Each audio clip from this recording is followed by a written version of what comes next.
Muy buenas tardes, mi nombre es Nadia y voy a presentarles el tema de neurofibromatosis. Comenzamos con esta imagen en la que observamos a Beyoncé junto a un hombre con neurofibromatosis llamado Becky Bibbs. En neurofibromatosis encontramos la tipo 1, tipo 5 y tipo 2. Estas neurofibromatosis son un grupo de 3 trastornos, como ya lo mencioné, tipo 1, tipo 2, tipo 3. Estos son trastornos del sistema nervioso y tienen una expresión muy variable, que ahorita vamos a ver a qué se debe esto. Su principal característica es la presencia de tumores alrededor de los nervios, como vemos en la imagen, y presenta manifestaciones cutáneas, neurológicas, oftalmológicas del sistema nervioso, esqueléticas, y tiene una alta incidencia en neoplasias. Estos tumores comienzan en las células que recubren los nervios, o sea, en la vaina de mielina. Los más comunes son los neurofibromas, de ahí su nombre a neurofibromatosis. Y pues este neurofibroma se da alrededor de los nervios periféricos, que como ya mencionamos se da principalmente en los componentes como la vaina de mielina.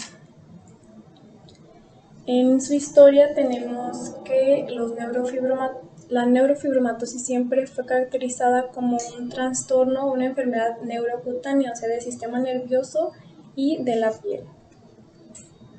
Tenemos que desde civilizaciones egipcias que pasaron por Quasimodo, un personaje muy conocido que es el de esta imagen, y por John Merrick, conocido como el hombre elefante. O sea, desde civilizaciones pasadas ya se caracterizaba, ya se distinguía la presencia de malformaciones cutáneas presentes en las personas. Hasta que en 1882 Friedrich von Recklinghausen, en su Urbe de múltiples neuromas, realizó la descripción del cuadro neurofibromatosis. El primer caso de neurofibromatosis fue hace 2500 años y se encuentra reflejado en el papiro de Ebers, que, como recordamos, fue el primer documento médico que empezó a escribir las diferentes manifestaciones clínicas que se presentaban en las enfermedades. En la página 110 se dan instrucciones para reconocer tumores originados en el MET. El MET se dice que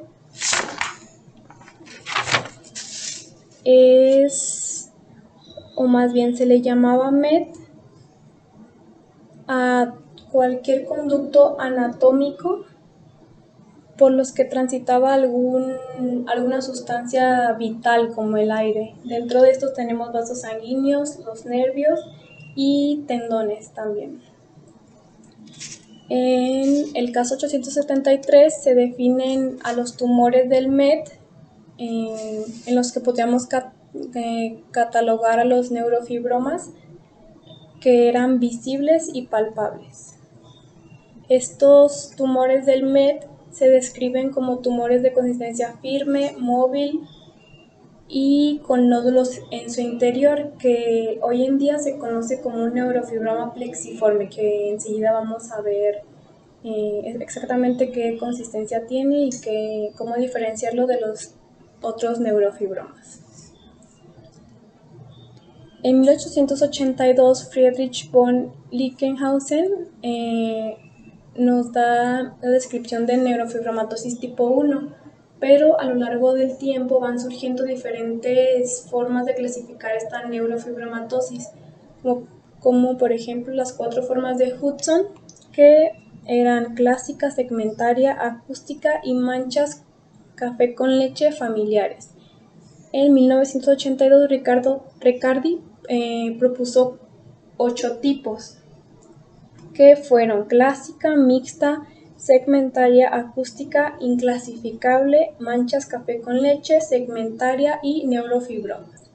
Pero para esto, en 1888, la Conferencia de Consenso del National Institutes of Health ya nos había puesto exactamente cómo deberemos clasificar estas neurofibromatosis y nada más dio dos tipos.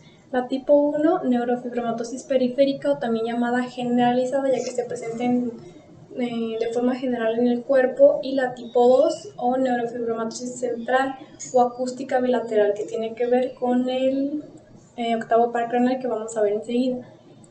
También se hace mención de neurofibromatosis segmentaria o tipo 5, pero la mayoría de los artículos que leí decía que era una subclasificación de la tipo 1.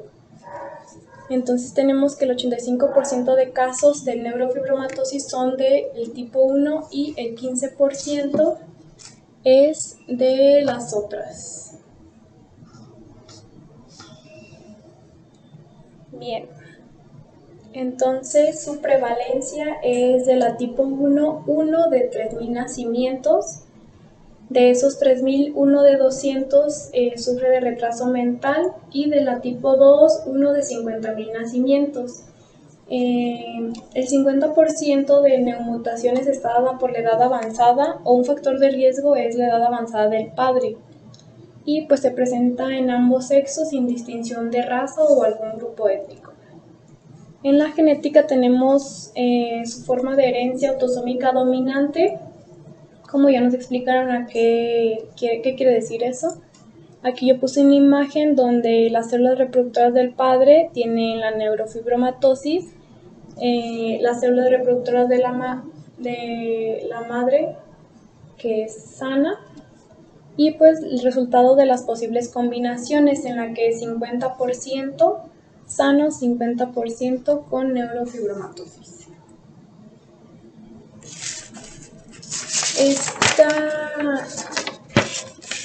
Esta enfermedad de neurofibromatosis está dada por mutaciones en el gen NF1 y gen NF2. El gen NF1 lo encontramos en el brazo largo del cromosoma 17.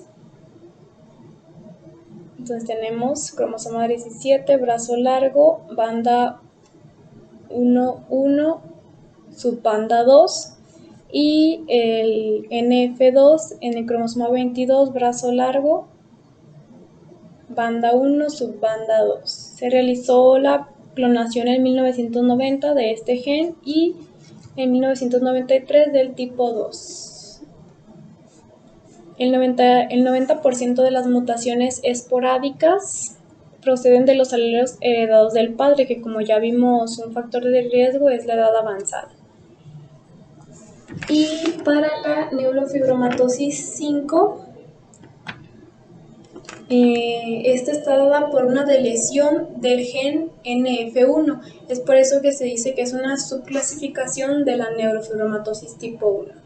Pero aquí hay algo importante, que está dada por mosaicismo genético, o sea que algunas células presentan esta deleción y otras no. Es por eso que solo es segmentaria, o sea, de un segmento del cuerpo. Este gen codifica esta proteína, la neurofibromina. Esta tiene 2.818 aminoácidos y 50 axones, por lo que se dan fenotipos clínicos muy variables entre los tres tipos y entre cada organismo. Y la neurofibrina es un regulador negativo del oncogen RAS, un supresor tumoral, esto en condiciones normales, y esta también inhibe el crecimiento celular anormal. O sea, la neurofibromatosis está dada por el mal funcionamiento de esta proteína, ya que si estuviera funcionando bien no tendríamos el crecimiento de los neurofibromas, ni de cualquier tumor.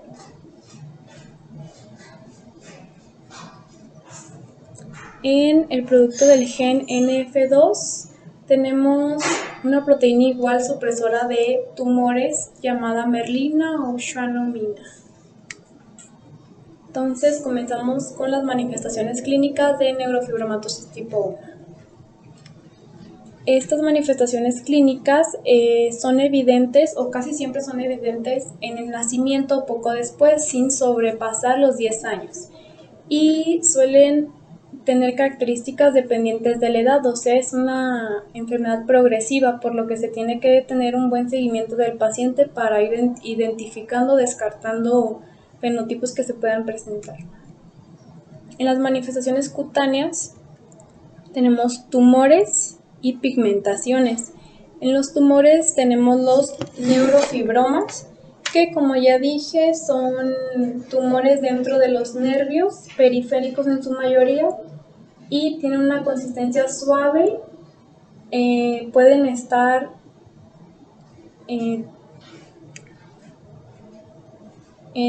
subcutáneos como vemos en esta imagen o de esta manera. Y el neurofibroma plexiforme, que es el que mencionábamos, que fue como el que primero describieron. Este neurofibroma plexiforme afecta varios nervios y varios tejidos, por eso vemos que es más abrumador que este. Y pues este es el que suele originar más problemas estéticos por su gran tamaño y deformación. En pigmentaciones tenemos las manchas café con leche, que pienso que más de alguno ya las hemos visto en algunas personas. Hipopigmentación, que es la disminución en algunas zonas de pigmentación. Hiperpigmentación, esto principalmente en los neurofibromas o sobre ellos. Que aquí vemos un neurofibroma plexiforme con hiperpigmentación. Santogranulomas, estos son deformaciones muy pequeñas de color rosado amarillento, manchas efélides, que son pecas. El signo de Crowe es la presencia de estas manchas efélides en axilas, pero también se pueden presentar en la ingle. Y melanodermias, que es el aumento de pigmentación de la piel.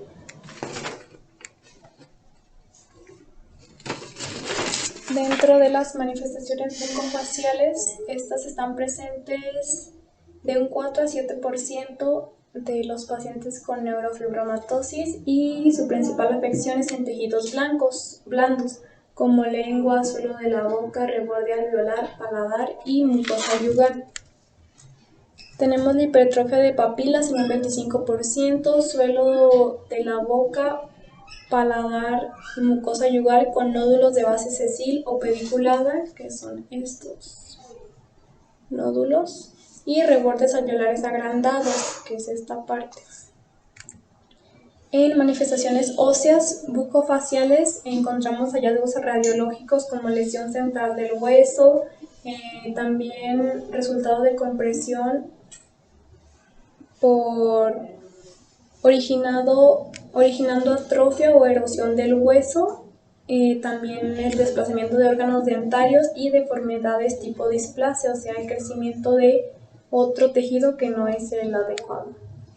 Tenemos un aumento de la densidad ósea, un aumento del foramen mandibular, concavidad de la rama ascendente, o sea, se hace de esta forma, no tan así.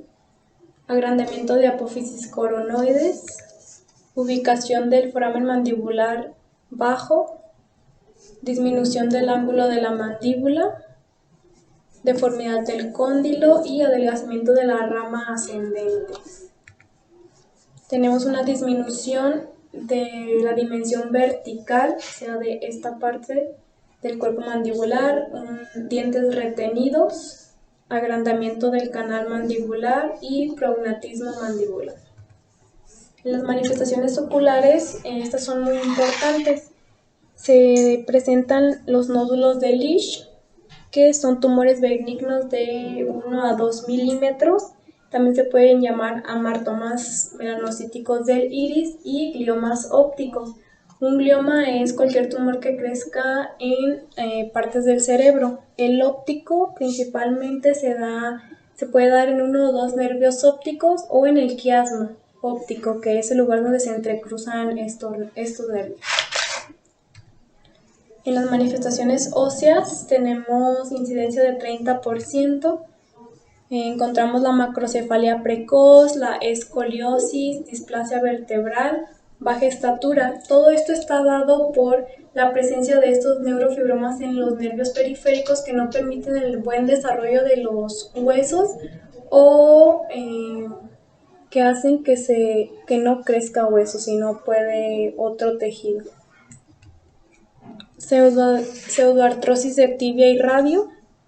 La pseudoartrosis es llamada como una falsa articulación, erosiones óseas por tumores neurales. Es lo que les mencionaba, que casi siempre todas las manifestaciones están dadas a partir de que existe un tumor en alguna parte periférica que no permite el desarrollo normal dependiendo del lugar en que se encuentre. Displasia o agenesia del esfenoides, que es un mal desarrollo o ausencia del desarrollo del esfenoides. En las manifestaciones neurológicas, estas están principalmente asociadas con el desarrollo social del individuo. Los astrocitomas, que es un tipo de cáncer presente en médula espinal y cerebro. Dificultad para el razonamiento de un 40%, retraso mental de un 60%, dificultad de pronunciación, epilepsias por tumores gliales y dolores de cabeza. En 1987 se dieron los criterios de diagnóstico, en los cuales encontramos el tener de 6 o más manchas café con leche. Aquí está una imagen. De 5 milímetros si son personas prepuberales o 16 milímetros si son postpuberales. La presencia de 2 o más neurofibromas o un solo neurofibroma plexiforme. Félides en axila o ingle, que son las pecas, un glioma óptico, amartomas del iris o nódulos de Lisch, y lesión ósea distintiva, o sea, como displasia, escoliosis, y por supuesto un familiar de primer grado afectado. Estos criterios de diagnóstico son útiles principalmente en personas mayores a 6 años. En menores de 2 años o de 2 a 4 se busca principalmente macrocefalia, baja estatura, imágenes brillantes en resonancias magnéticas, implantación auricular baja, aquí vemos cómo es medido, y displasias vertebrales. O sea, en la presencia de estos tendríamos que ver o ya tener un seguimiento del niño para ver si va a desarrollar algunas otras características conforme el tiempo. En las complicaciones tenemos el sistema nervioso, trastornos de aprendizaje, déficits secundarios a los tumores, hidrocefalias, convulsiones, neuropatías periféricas y compresiones medulares por los mismos neurofibromas. Y en la piel, prurito. En el sistema cardiovascular tenemos la hipertensión o vasculopatías, sangrado o obstrucción de alguna parte del sistema digestivo debido a los neurofibromas y estreñimiento por la misma obstrucción. En el sistema endocrino, trastornos debido a los tumores, ya sea hipotalámicos, o tenemos también los feocromocitomas en los suprarrenales. Y en los huesos, quistes óseos o hipercrecimiento óseo. En el sistema óptico puede haber malformaciones orbitarias por los gliomas ópticos. El diagnóstico de esta neurofibromatosis es primeramente clínico. También se pueden hacer valoraciones de piel con lámpara Wood, que es esta imagen en la que te va a resaltar las diferentes manchas o hipo o hiperpigmentaciones que presenta la piel del paciente. Valoraciones oftalmológicas para descartar nódulos de Lisch o gliomas. Estudios de familiares cercanos, ya que como vemos pues tiene una gran incidencia. Si es un criterio para diagnosticar neurofibromatosis el tener un familiar con esta enfermedad. Tenemos que hacer un diagnóstico diferencial, ya que hay diferentes enfermedades que pueden tener cosas en común, como por ejemplo con la neurofibromatosis tipo 2 lo podemos descartar ya que presenta neuromas acústicos, sordera, ya que tiene que ver con el octavo par craneal. La neoplasia endocrina múltiple tipo 2, con neuromas múltiples de las mucosas. El síndrome de Proteus con hemangiomas, que son manchas color rojo de nacimiento. Y macrodactilia, lesiones giriformes del pie, y el síndrome de McCune-Albright con múltiples áreas de displasia fibrosa. Bien, el tratamiento está principalmente dado a realizar cirugías para extirpar a los neurofibromas que sean susceptibles a la cirugía, y está principalmente enfocado al tratamiento de la prevención y el manejo de las complicaciones como dolor de cabeza, crisis epilépticas, que son tratados con medicamentos. Aquí tenemos unas imágenes de cómo son extirpados esos neurofibromas. Las dificultades del aprendizaje, estos se suelen hacer exámenes neurológicos antes de que el niño ingrese a una escuela. En la cavidad bucodental se realiza exéresis, que es la extirpación del neurofibroma en esa parte, en la parte en la que esté.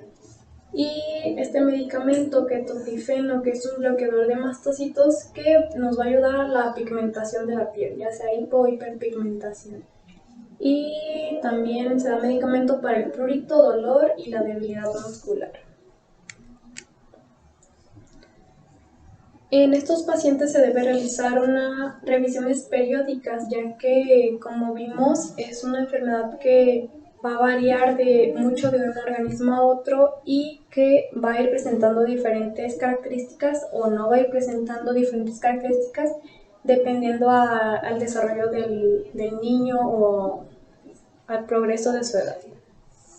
Tenemos que controlar la presión arterial, ya que hay una incidencia en estenosis arterial renal o aórtica, y tenemos que hacer valoración del desarrollo psicomotor y de anomalías esqueléticas. El pronóstico de estos pacientes, cuando las complicaciones se diagnostican de forma precoz, es buena. Sin embargo, como ya mencioné, es un trastorno progresivo en el cual la mayoría de los síntomas va a ir empeorando con la edad.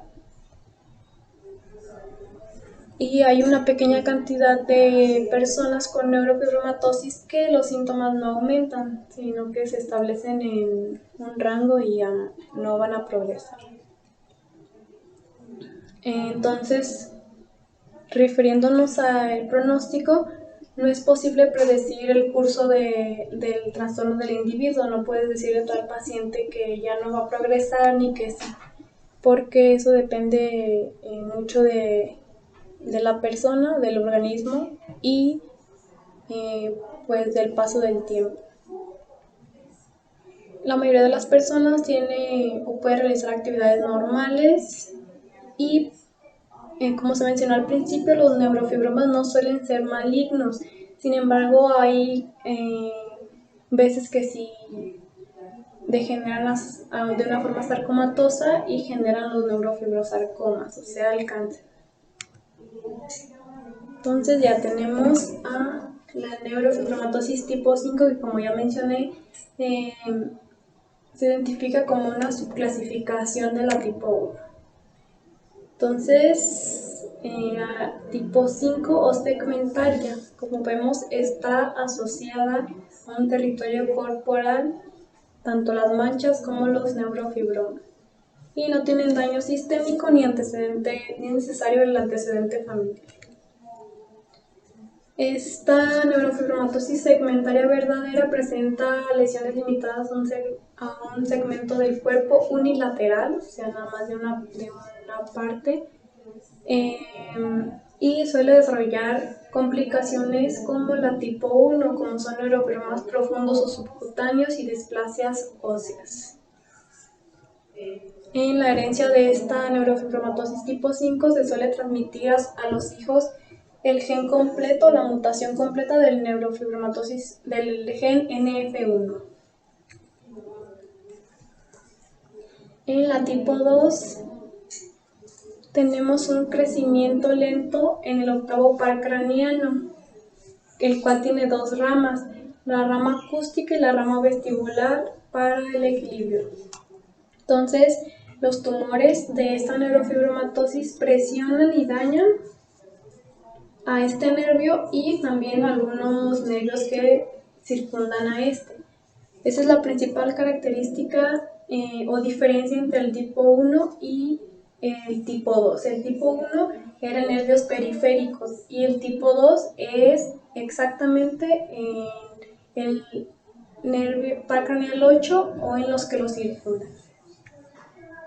Las personas con neurofibromatosis 2 están en riesgo de desarrollar tipos de tumores del sistema nervioso como schwannomas espinales, o sea, en médula espinal, y meningiomas en las meninges.